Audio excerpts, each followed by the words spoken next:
ሰላም ጤና ይስጥልን ውድ ሪፖርተር ተከታታዮች የሰዓቱን ዜናዎች ቀጥዬ ያሰማችኋለሁ። የጠቅላይ ሚኒስትሩ የማህበራዊ ጉዳዮች አማካሪ ሚኒስትር ዳንኤል ክብረት የኢቢሲ ስራ አመራር ቦርድ ሰብሳቢ ሆነው ተሾሙ። የቀድሞው የመገናኛ ብዙሃን ባለስልጣን ዳይሬክተርም በአባልነት ተሾመዋል። የህዝብ ተወካዮች ምክር ቤት ዛሬ ባካሄደው መደበኛ ስብሰባ የጠቅላይ ሚኒስትር አብይ አህመድ የማህበራዊ ጉዳዮች አማካሪ ሚኒስትር የሆኑትን ዲያቆን ዳንኤል ክብረት የኢትዮጵያ ብሮድካስቲንግ ኮርፖሬሽን የስራ አመራር ቦርድ ሰብሳቢነት ሹመትን አጽድቋል። ምክር ቤቱ ለኮርፖሬሽኑ ቦርድ አባልነት የቀረቡ 9 እጩዎችን ሹመትም ያጸደቀ ሲሆን የኢትዮጵያ አርቲፊሻል ኢንተለጀንስ ኢንስቲትዩት ዋና ዳይሬክተር ዶክተር ወርቁ ጋቸና፣ የጤና ሚኒስትሯ ዶክተር መቅደስ ዳባ፣ የቱሪዝም ሚኒስትር ዴኤታው ዶክተር እንደገና አበበ፣ የሰላም ሚኒስትር ዴኤታው አቶ ቸሩጌታ ገነነ እንዲሁም የቀድሞ የኢትዮጵያ መገናኛ ብዙሃን ባለስልጣን ዋና ዳይሬክተር ዶክተር ጌታቸው ድንቁ በአዲስ አባልነት ተሹመዋል። የኢትዮጵያ መገናኛ ብዙሃን ባለስልጣን የቀድሞ ዋና ዳይሬክተር ዶክተር ጌታቸው ድንቁ የባለስልጣን መስሪያ ቤቱን ኃላፊነት ከለቀቁ በኋላ በድጋሚ ወደ መንግስታዊ ኃላፊነት ተመልሰው የኢትዮጵያ ብሮድካስቲንግ ኮርፖሬሽን የስራ አመራር ቦርድ አባል ሆነዋል። የውጭ ጉዳይ ኢንስቲትዩት ዋና ዳይሬክተርና የቀድሞ የቦርድ አባል የነበሩት አቶ ጃፋር በድሩ፣ የአብን ፓርቲ አመራሩ አቶ የሱፍ ኢብራሂምና ከብልጽግና ፓርቲ ደግሞ ዶክተር አብዱል ዋሳ አብዱላሂ አባልነታቸው እንዲቀጥል ተደርጓል። የህዝብ ተወካዮች ምክር ቤቱ ከዚህም ባሻገር አቶ ልዑል ካሳዬ ወልዱና አቶ ምትኩ ማዳ ድልነሳው የፌዴራል ከፍተኛ ፍርድ ቤት ምክትል ፕሬዝዳንት አድርጎ ሾሟል። ምክር ቤቱ የፌዴራል የመጀመሪያ ደረጃ ፍርድ ቤት ዳኞችን ሹመትም አጽድቋል። ከመንግስት ጋር የሰላም ስምምነት የተፈራረመው አፋሕድ አመራሮች ነፍጥ ያነሱበትንና ሌሎችም አጀንዳዎች ለኮሚሽኑ ሊያስረክቡ ነው። በአማራ ክልል የትጥቅ ትግል ላይ የቆዩትና በቅርቡ ከክልሉ መንግስት ጋር በይፋ የሰላም ስምምነት የተፈራረሙ የአማራ ፋኖ ህዝባዊ ድርጅት አፋሕድ አመራሮች ከኢትዮጵያ ሀገራዊ ምክክር ኮሚሽን ጋር ውይይት አድርገዋል። ዛሬ ጥር 28 ቀን 2018 ዓ.ም ኮሚሽኑ በአማራ ክልል ታጥቀው ሲንቀሳቀሱ ከነበሩ አካላት ጋር ባደረገው ውይይት ካፒቴን ማስረሻ ሰጤና ኮሎኔል ፈንታው ሙሀባን ጨምሮ በአማራ ክልል ታጥቀው ሲንቀሳቀሱ ከነበሩና የሰላምን መንገድ መርጠው የተመለሱ አካላት ተሳትፈውበታል። የመድረኩን ዓላማ በማስተዋወቅ ንግግር ያደረጉት ኮሚሽነር ዶክተር ዮናስ አዳዬ ቡድኑ ሰላምን በመሻትና ኮሚሽኑ ሲያቀርባቸው የነበሩ የምክክር ስራዎችን፣ የምክክር ጥሪዎችን በመቀበል ወደ ምክክርና ሰላም መንገድ በመምጣታቸው አመስግነው ለሀገር ሰላም ትልቅ እመርታ እንደሆነ ገልጸዋል። የኮሚሽኑ ዋና ኮሚሽነር ፕሮፌሰር መስፍን አርአያ ባደረጉት ንግግር የኮሚሽኑን አመሰራረት፣ ያከናወናቸውን አበይት ተግባራት፣ ስኬቶችና ፈተናዎችን እንዲሁም በቀሪዎቹ ጊዜያት የሚያከናውናቸውን ተግባራት አብራርተዋል። ከዚሁ ጋር ተያይዞ ዋና ኮሚሽነሩ በአማራ ክልል የተከናወነውን የምክክር ሂደት በተመለከተ ገለጻና ማብራሪያ ሰጥተዋል። ነፍጥ አሸናፊና ተሸናፊን የሚፈጥር እንጂ ሀገራዊ መግባባትን የሚያሰፍን እንዳልሆነ የገለጹት ዋና ኮሚሽነሩ ሀገራዊ መግባባት የሚሰፍነው ሁሉም አካላት ስለ ሀገራቸው ለመመካከር ባላቸው ጽኑ ፍላጎት እንደሆነ ጠቁመዋል። የኢትዮጵያ ሀገራዊ ምክክር ኮሚሽን እንዳስታወቀው ተሳታፊዎቹ ነፍጥ አንስተው ወደ ጫካ ያስገቧቸውን ጉዳዮች ጨምሮ ክልላዊና ሀገራዊ ፋይዳ የሚኖራቸውን አጀንዳዎች አደራጅተው በዛሬው መድረክ ለኮሚሽኑ እንደሚያስረክቡ ይጠበቃል።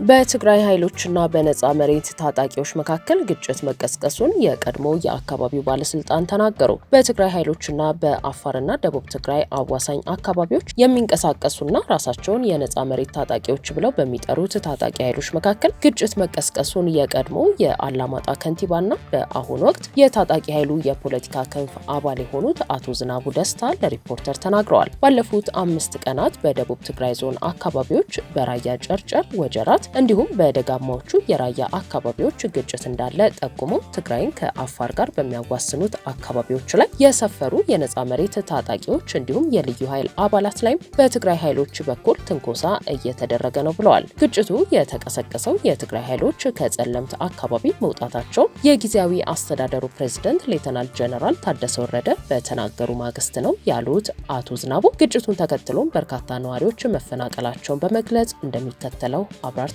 ጀነራል ታደሰ ከዛ አካባቢ ግጭት እንዳይነሳ ሰራዊታችን አውጥተናል የሚል መግለጫ ሰጥቶ ነበር። እዛ የደረሰባቸውን ኪሳራ ማካካሻ ነው እንግዲህ ያው ደቡብ ትግራይ ላይ የትርምስ ቀጠና እናደርገዋለን ብለው ወደ ደቡብ አስገብተው በወጀራት በራያ ጨርጨር እና በደጋው የደቡብ ትግራይ ደጋ አካባቢ ባሉት በርከት ያለ ሰራዊቶች የቲዲኤፍ ሰራዊትን በሙሉ ወደዛ አካባቢ ሞቢላይዝ አድርገው አምጥተዋል። ደቡብ ትግራይ ደጋማ አካባቢ ላይም በዛታ ወረዳ ተደርጎ ያለው ጦርነትን ከተናገሩ በማግስቱ ነው ይሄን ነገር የተፈጸመው ማለት ነው። በወጀራትም እንዲሁ ተመሳሳይ ይሄን ከተናገሩ በቅርብ ቀን ነው እንግዲህ ነገሮች ተፈጽመው ያሉትና ይሄ እኛ ሰላም ነው የምንፈልገው።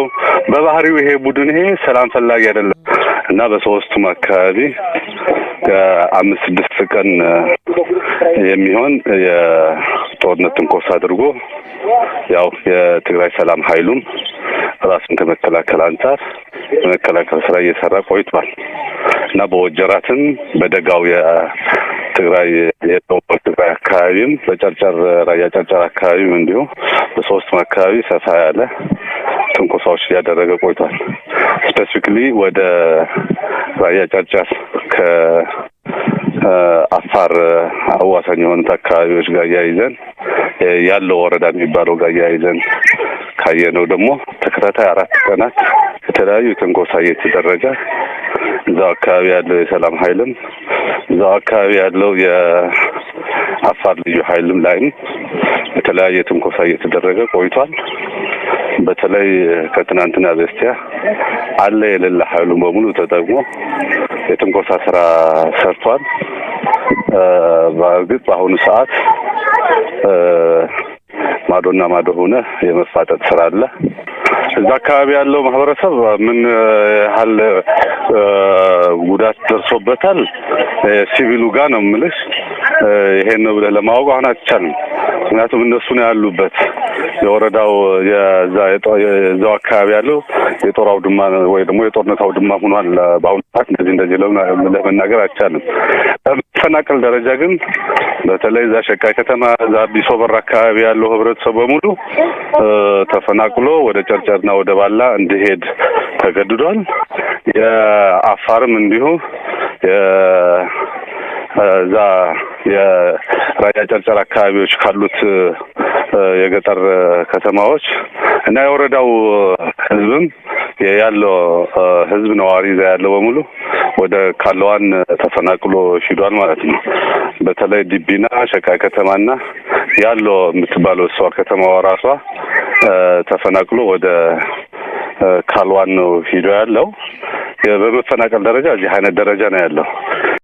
ጉዳዩን በሚመለከት ሪፖርተር የትግራይ ክልል ጊዜያዊ አስተዳደር የኮሚኒኬሽን ጉዳዮች ኃላፊ ወይዘሮ ሸዊት አዲሱን እንዲሁም የክልሉን ሰላምና ጸጥታ ቢሮ ኃላፊዎች ለማነጋገር ተደጋጋሚ የስልክ ሙከራ ቢያደርግም አልተሳካም። የክልሉ የሃይማኖት አባቶች በትላንትናው ዕለት በጋራ በሰጡት መግለጫ በአንድ እናት ልጆች መካከል የተፈጠረው ግጭት ሊቆም ይገባል በማለት ሰላም እንዲወርድ ጥሪ ማቅረባቸው ይታወሳል።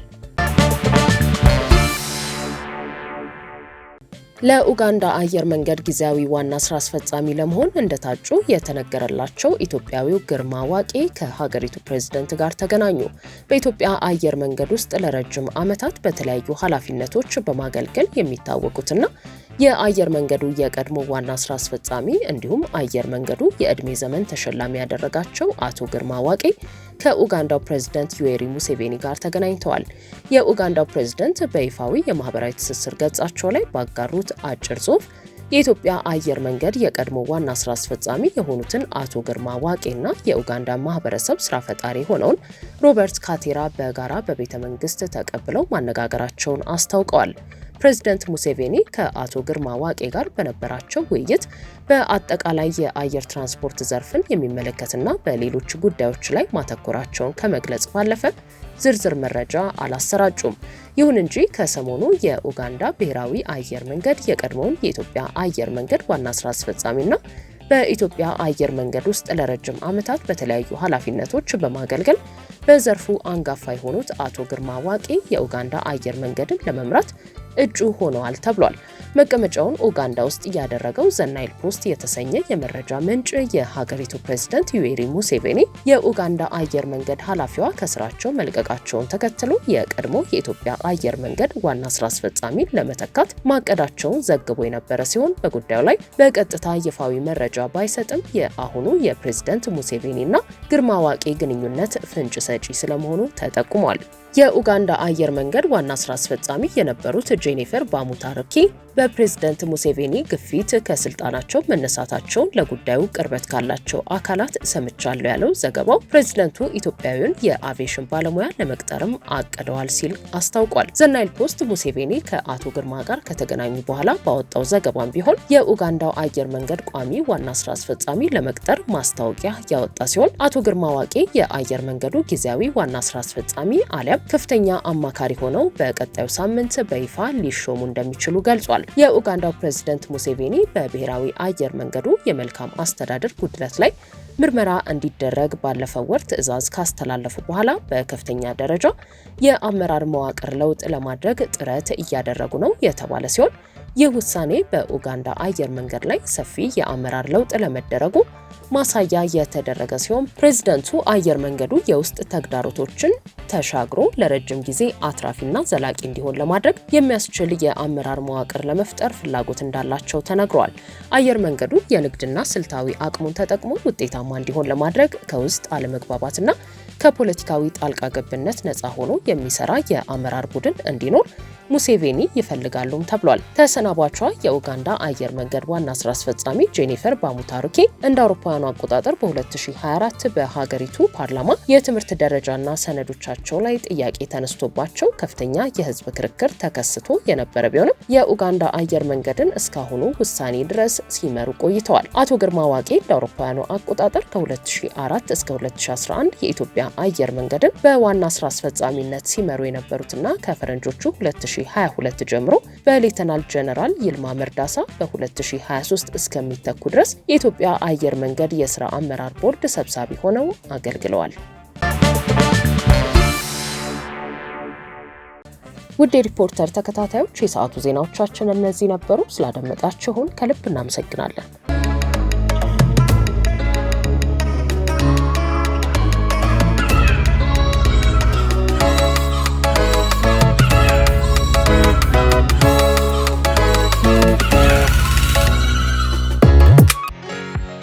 እጅግ ዘመናዊ ፋብሪካ ዓለም በደረሰችበት የቴክኖሎጂ ውጤት ተደራጅቶ ብቁ ኬሚስቶችንና ዘመናዊ ላቦራቶሪዎችን አሟልቶ ለኢንዱስትሪዎች ግብዓት የሚሆኑ የተለያዩ ኬሚካሎችን የሚያመርት የዘርፉ የጀርባ አጥንት በምርቶቹ ጥራትና አቅርቦት የሚወደስ አላይድ ኬሚካልስ ለሳሙናና ዲተርጀንት ፋብሪካዎች፣ ለቆዳና ብረታ ብረት ፋብሪካዎች፣ ለግንባታ ስራ የሚውሉ መሳሪያዎችን ለሚያመርቱና ለወረቀት ፋብሪካዎች የሚያገለግሉ ሶዲየም ሲልኬት በፈሳሽና በጠጣር፣ አልካላይንና ኒውትራል በፈሳሽና በጠጣር፣ ሰልፈሪክ አሲድ፣ ሊኒየር አልካላይን ቤንዚን ሰልፈሪክ አሲድ፣ ናፍሳ፣ ሶዲየም ላውሪል ኢተር ሰልፌት፣ SLES፣ ኩልኮዳይታኖላሚድ፣ CDEA፣ ኮካማይዶ ፕሮፒልቤታይን፣ CAPB እና ሌሎችንም ኬሚካሎች በጥራትና በበቂ ሁኔታ አምርተን ለደንበኞቻችን ስለ አጠቃቀማቸው ስልጠና ሰጥተን በተመጣጣኝ ዋጋ እናቀርባለን። ለዚህም የበርካታ ISO እና አውቶራይዝድ ኢኮኖሚክ ኦፕሬተር AEO ሽልማቶች ባለቤት ነን። አላይድ ኬሚካልስ።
ስሜ እሱባለው አየለ ካሳ እባላለሁ። የመጣው ከደቡብ ወሎ ዞን ደሴ ከተማ ነው። ያው ምክክር ኮሚሽኑ አስፈላጊነቱ እጅጉን አስፈላጊ ነው። ምክክር ኮሚሽኑ እስካሁን ከመጣንበት ጀምሮ አሁንም እስከተወያየንበት ድረስ ቆንጆ ነው፣ መልካም ነው። ሀሳብ በነጻነት መግለጽ ይቻላል፣ ማወያየት ይቻላል። እስካሁንም እየገለጽን ያለነው በነጻነት ነው። ምክክር ኮሚሽኑ ከጎኑ ነው፣ አይዟችሁ ምንድነው የሚያስፈልጋችሁ ከማለት ውጪ ሀሳብ የገደበበት መንገድ የለም። ምክክር ኮሚሽኑ የምጠብቀው እኛ ተመካክረን ተዘካክረን እርቅ እጠብቃለሁ። እርቁ ምንድነው? ሰላምን ያነገበ፣ ሰላምን የያዘ፣ እህት ወንድሞቻችን ያቀፈ እንዲሆን እመኛለሁ። አሁንም ነገም ከነገም በኋላ ምክንያቱም እኛ ሰላም ካልሆንን ሌላው ሰላም አይሆንም። እኛ ጤና ካልሆንን ሌላው ጤና መሆን አይችልም።